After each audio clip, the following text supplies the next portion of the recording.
For whatever reasons, people responded to Blackfish by going on social media and engaging in different campaigns that really did start to affect SeaWorld's business. Tim Zimmerman is the author of Killer in the Pool, the book that inspired the documentary Blackfish. CNN had purchased the rights to air Blackfish as part of its documentary series.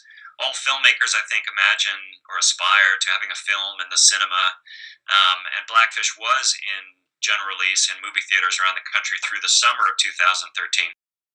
The degree to which Blackfish took off was a surprise to everybody in the production, I think. It was only after October of 2013, following CNN's airing, that we really started to think, hey, you know what?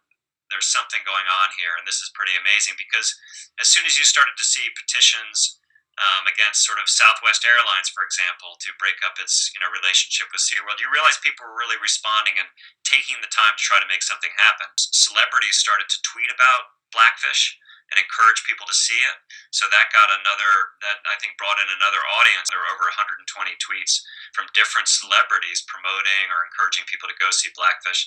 And I think it's a little bit, like everything else. Once one or two or 10 celebrities say, oh, you should go see this film, then lots of other celebrities will start to say the same thing as well. Outspoken celebrity critics include Pamela Anderson, Jason Biggs, Betty White, and Jackass's Steve-O, who was arrested after climbing a crane in Los Angeles to protest the park. And that's how you get, cultural impact in our country, for better or for worse. It was fascinating to watch the impact Blackfish had. I mean, in some part of me said, well, wow, it's amazing people are responding to Blackfish. All the information in Blackfish has pretty much been out there for 3 years since The Killer in the Pool, but The Killer in the Pool is print, and a well-made film like Blackfish, reached audiences in a much different way. It mobilized people. It got people wanting to engage on the issue.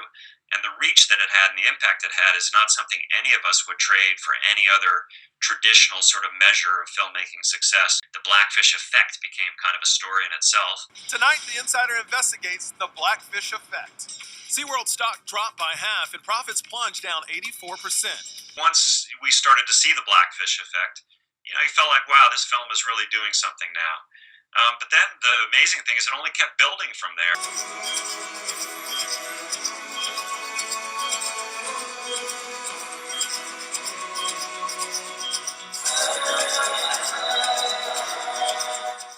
When that announcement came out, that's when I really realized, okay, this film was something special. I think the relentless pressure, the legislation, the activism, which affected their gait and their profits, really forced him to make a decision to change the business model.